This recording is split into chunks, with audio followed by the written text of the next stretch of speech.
Bapak dan Ibu peserta Ikhwan Akhwat rahimakumullah, malam hari ini kita akan lanjutkan kajian tafsir kita pada Quran surah Al-Mulk, surah Tabarak, surah ke-67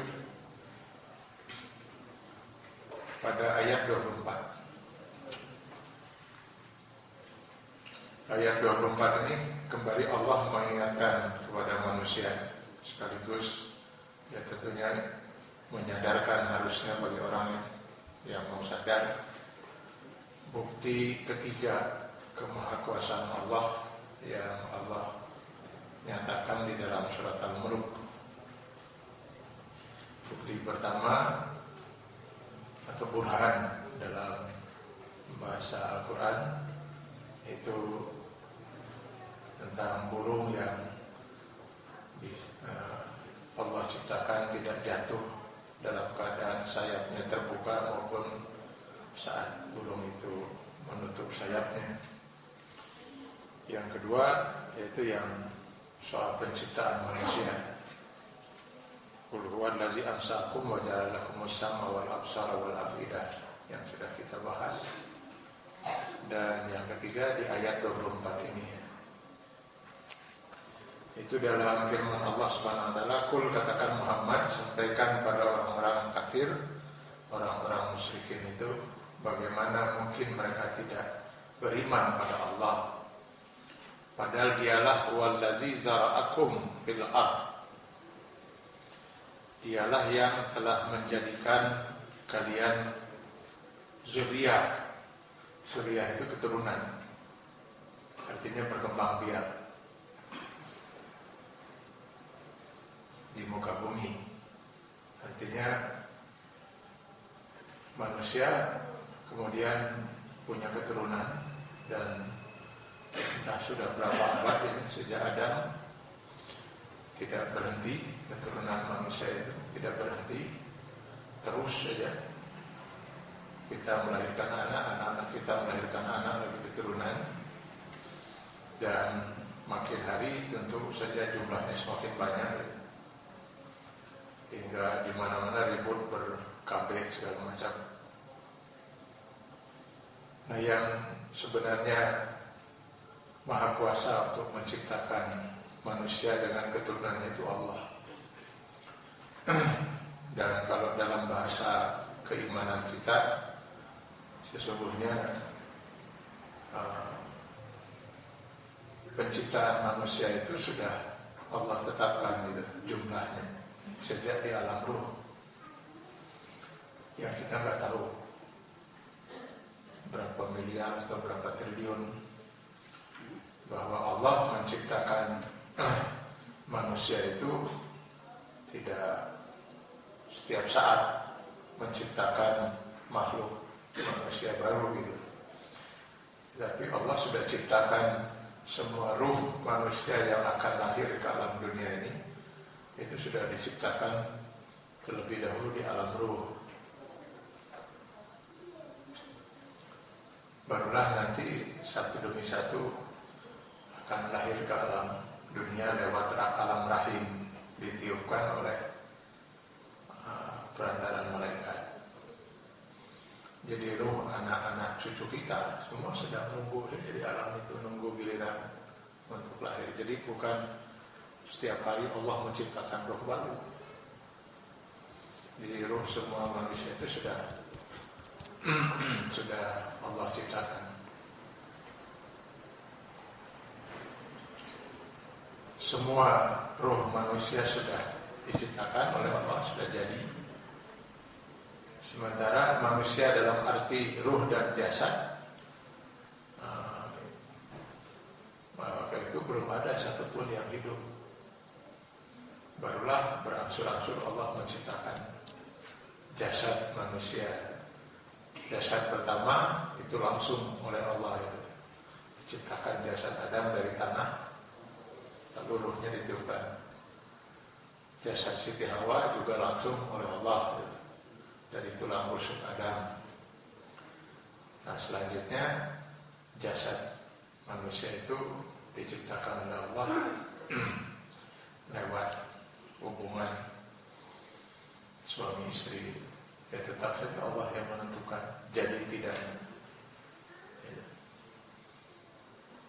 keturunan manusia ini bisa berhenti kalau Allah menghendaki dia berhenti. Selama Allah tidak menghendaki dia berhenti, ya tidak akan pernah berhenti. Bahwa semua ruh yang diciptakan itu mesti sesuai dengan skenario Allah, mesti akan lahir semua. Adakah yang lahir mungkin cuma 1 menit lalu pergi lagi gitu. Tapi roh itu mesti hidup. Ya, makanya sungguh sangat tidak masuk akal gitu ya kalau akhirat itu tidak ada.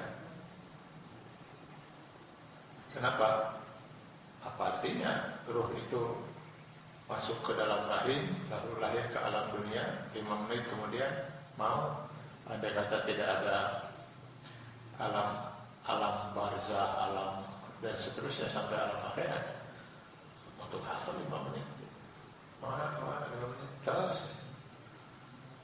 Itu kita memahami dan meyakini bahwa alam dunia ini hanyalah salah satu alam, bahkan mungkin yang tersingkat.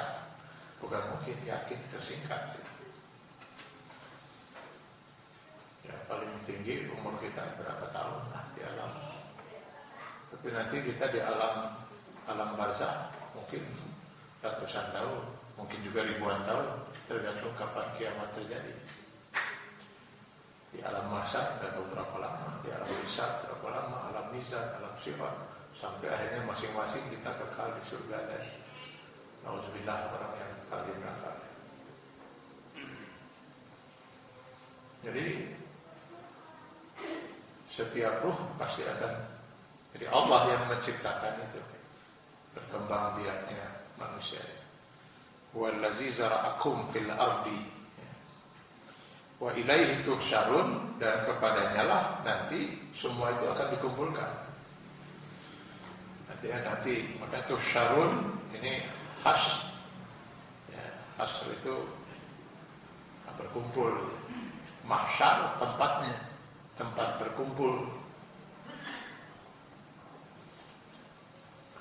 Jadi ada hasyr, ada hasyar. Hasyar itu kata kerja apa? Hasyar kata kerjanya. Jadi tuhsyarun yang dikumpulkan. Mahsyar itu tempat berkumpul. Maka ada alam mahsyar, alam tempat berkumpul.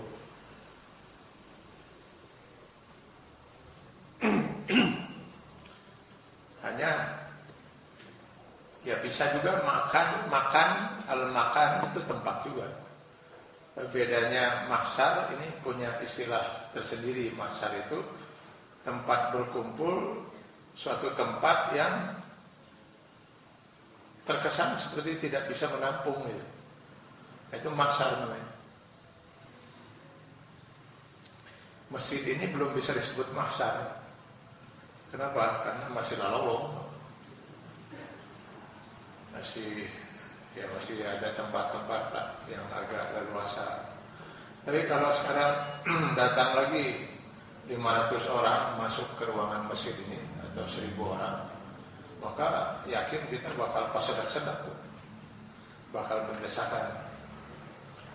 Nah, ketika sudah berdesakan seperti itu, berhimpit-himpit seperti itu, maka tempat masjid ini disebut mahsyar. Yang mahsyar itu tempat berkumpul yang tempatnya tidak memadai untuk jumlah yang akan berkumpul, sehingga berdesakan, berhimpitan. Nah, kenapa alam setelah kiamat, alam pertama yang akan dihadapi oleh kita manusia tersebut alam mahsyar? Karena di alam itu akan berhimpitan manusia. Kenapa? Ya bisa dibayangkan saja, semua manusia yang pernah Allah ciptakan dikumpulkan pada saat itu. Dan semua sudah punya jasad lagi. Wallahu a'lam jasadnya seperti apa. Nah, termasuk ya bayi yang tadi yang baru lahir 5 menit maut, itu termasuk semua dikumpulkan. Semua manusia yang pernah Allah ciptakan ruhnya itu dikumpulkan. Plus lagi jin yang jumlahnya jauh lebih besar dari kita, tak berapa kali lipat. Karena mereka memang diciptakan lebih dulu dari kita. Menurut riwayat Imam yang dikutip Imam Al-Ghazali itu 80.000 tahun.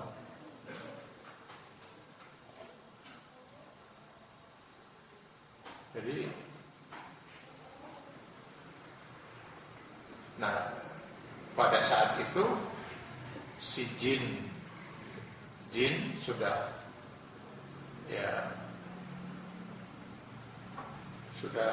nampak saja seperti kita begini. Jadi di alam mahsyar nanti Bapak melihat jin seperti Bapak sekarang melihat saya saja. Ya lain saya jin. Ya seperti inilah kita melihat. Jadi dia sudah bukan makhluk gaib lagi. Dan nyata gitu. Cuman tentu saja dia punya jasad yang pasti berbeda dengan kita, sehingga kita tahu ini mantan jin, ini jin gitu, ini manusia.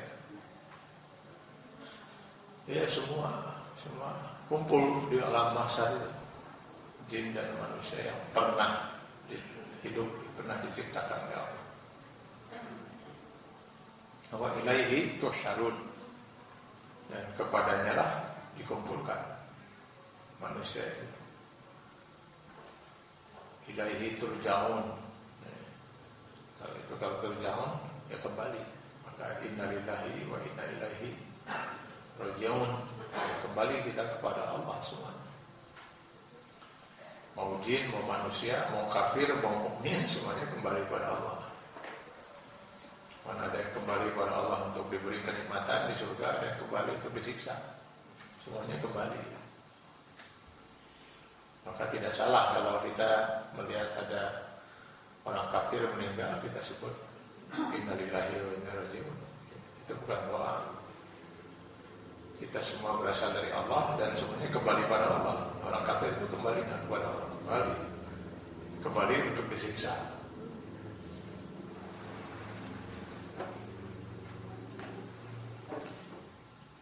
Nah, karena tuhsyarun ini berkaitan dengan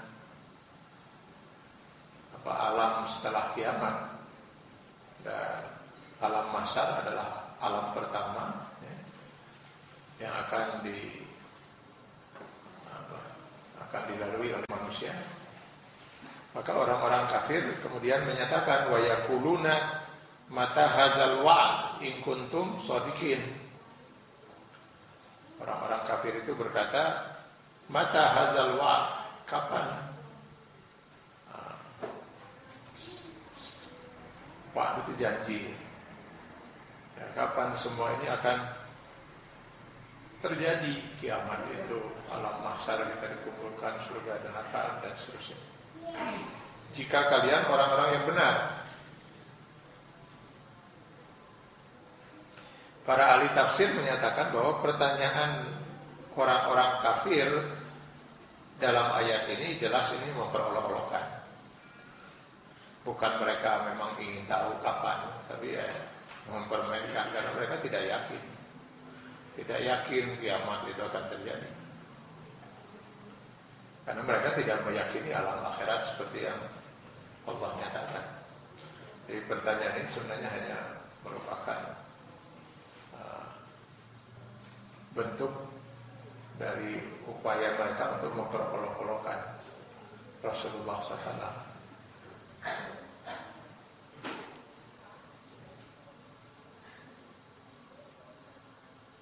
Maka jawaban tetap saja dijawab oleh Allah lewat Rasulnya. Kul, katakan, wahai Muhammad, innamal ilmu indallah, semuanya ilmu tentang itu, artinya kiamat, dan kemudian apa yang akan terjadi setelah itu di alam mahsyar, alam hisab, alam mizan dan sebagainya, itu ilmunya hanya ada pada Allah. Ini yang sering kali menjadi suka menjadi pertanyaan juga ya, kenapa harus dirahasiakan oleh Allah, nggak diberitahu ya? Kapan kiamat itu akan terjadi, sehingga Rasul saja juga nggak diberitahu.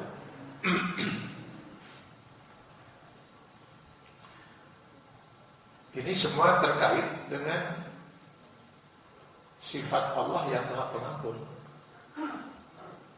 Karena itu kiamat baik yang kubro maupun yang sugro dalam bentuk kematian, kiamat juga disebutnya kiamat sugro, kiamat kecil, yaitu kematian kita. Kalau kiamat kubro ya semua mati. Itu memang Allah rahasiakan. Kenapa? Jadi karena terkait dengan sifat Allah yang Maha Pengampun. Andai kata kita misalnya tahu bahwa kiamat itu memang nggak akan terjadi dalam tahun 2000-an ini, masih 1000 tahun lagi, ya mungkin orang ya tenang-tenang aja, toh masih lama gitu. Saya nggak akan pernah mengalami atau tidak akan dialami sekarang. Itu paling yang harus saya hadapi adalah kiamat kecil kan. Padahal mungkin saja kiamat itu besok terjadi. Nah, dengan demikian kita harus setiap saat, setiap detik ya harus siap menghadapi kiamat ini. Begitu juga dengan kalau memang kita yakin bahwa kiamat kubro itu memang benar masih lama, paling tidak kiamat sugro pun dirahasiakan Allah kepada kita. Kapan kita akan mati? Tidak tahu kita. Ini juga yang membuat kita semakin harus siap-siap aja. Setiap detik kita harus siap. Andai kata kita tahu kapan, wah, manusia mungkin cuma udah gak ada yang soleh mungkin lah. Paling 10 hari menjelang mati ya soleh. Karena sifat Allah yang Maha Pengampun itu. Nah, kalau misalnya seorang tahu kalau dia akan meninggal umur 70 tahun, ya sudah sampai 69 tahun, 11 bulan, 20 hari, berbuat aja sepuas-puasnya, apa saja dia lakukan. Dosa apapun dia lakukan saja. Nanti tinggal 10 hari lagi mau meninggal, baru dia ambil air wudhu, asuh ke masjid, tong keluar 10 hari, istighfar saja, selesai Pak, surga. Allah Maha Pengampun. Nah sekarang bagaimana kita mau santai, mau tenang seperti itu? Kita nggak tahu kapan aja gitu. Nggak ada ukuran sama sekali. Usia nggak jadi ukuran. Bapak berapa usia? Saya sudah 63. Wah Pak, selastu tuh.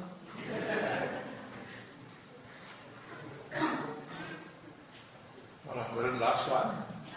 Kalau dihitung dari umur Nabi mah last game ya. 63 siap-siap ya Pak. Saudara berapa saudara?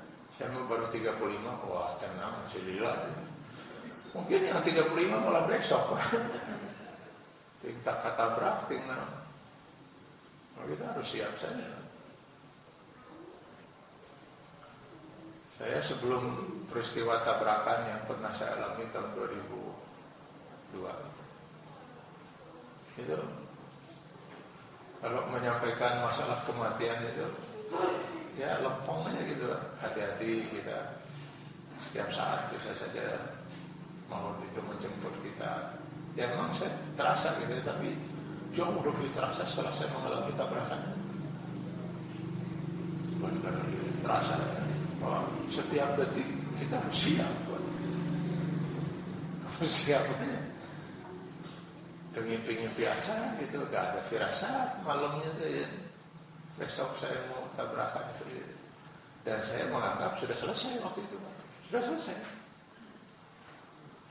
Begitu saya lihat bus di depan itu sudah ada di depan itu, maka saya sudah segera nyebut saja, ya Allah terima taubat saya siap menghadap.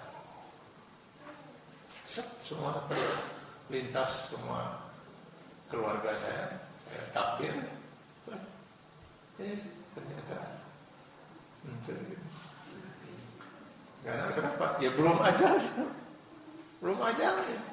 Walaupun kalau lihat kondisi tabrakannya, wah semua orang yang melihat kendaraan yang saya tumpangi sebelum ke rumah sakit berpikir ya paling ketemu jasadnya, ya, kayak kerupuk gitu kan mobil, ya, lalu domba kayak gitu. Kijang yang saya pakai kijang kapsul, ditabrak bus, pasti 34. Kecepatan si kijang sekitar 110 itu sama ini. Atau dua-duanya nangkarak itu.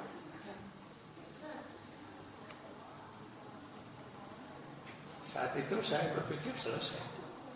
Cuman kenapa saya bisa sempat berpikir dan sebagainya, setengah jam sebelum terjadi peristiwa itu, saya sudah ada firasat, memang subhanallah ya. Gara-gara itu, pagi itu saya memperbanyak istighfar gitu dengan suara agak dikeluarkan ya, astagfirullahaladzim, astagfirullahaladzim, la ilaha illa huwal hayyul qayyum wa atubu ilaihi, astagfirullah. Terus saja saya gitu. Di samping si supir dengan harapan si supir ikut istighfar.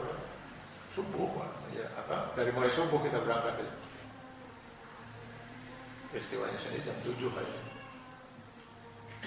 Kilometer 9 menuju airport Palembang. Nah, ketika saya ingin berhenti karena dikeluarkan suara kan capek juga, Pak. Begitu saya mau berhenti, alhamdulillah lidah saya nggak mau berhenti dari istighfar. Nggak bisa saya berhentikannya. Entah bagaimana tiba-tiba saya pun ngambil kesimpulannya, oh saya mau tabrakan. Atau gimana itu kok kesimpulannya jadi kabinya gitu. Sudah, saya pikir lebih baik berhenti aja. Terus berhenti ngapain? Kan saya tetap harus jalan. Nah, jadi berhenti. Ya sudah, saya bilang ke supir, pulangkan dulu, saya mau ke belakang. Pindah ke belakang. Tadinya saya kan cuma berdua di depan. Karena nggak ada safety belt. Kijang kapsul baru, mungkin cari pasang safety belt. Sudah dipakai kijangnya. Bilang pelanin mobil saya mau ke belakang. Pas saya sudah nggak ada perondang mau ke belakang, terfikirlah saya terlintas itu Pak Mutakin waktu meninggal deh, karena duduk di belakang ngocong gitu kehadiran. Nah, sudahlah terjadi itu. Nah, supir nanya nggak jadi Pak, nggak. Jadi udah yakin aja mau tabrakan itu. Tangan kiri saya pegangan tangan itu, tangan kanan pegang bawah jok gitu. Mungkin si supir ini orang apa gitu. Saya nggak ngomong ke supir, cuma bilang pelanin aja, nggak usah buru-buru. Kosong Pak katanya, memang kosong mau masuk Palembang ini. Yang ada mobil dari yang keluar yang ada banyak. Ya, tiba-tiba masuklah bus dari arah yang berlawanan itu masuk ke jalur kita. Dan hebatnya si bus itu bukannya kemudian berusaha masuk lagi ke jalurnya setelah melihat mobil kita, malah ditancap Pak. Nah kita mau hindar kemana? Ke kiri jurang, ke kanan ya mobil semua. Ya, saya di saat itulah saya katakan, ya Allah saya siap menghadap. Allahu Akbar, Allahu Akbar.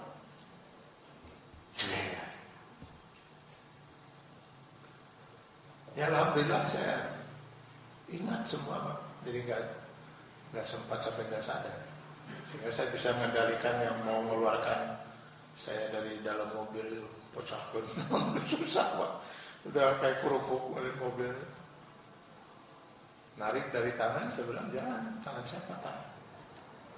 Narik dari ini, oh sakit, bilang jangan, terus nanti nembung.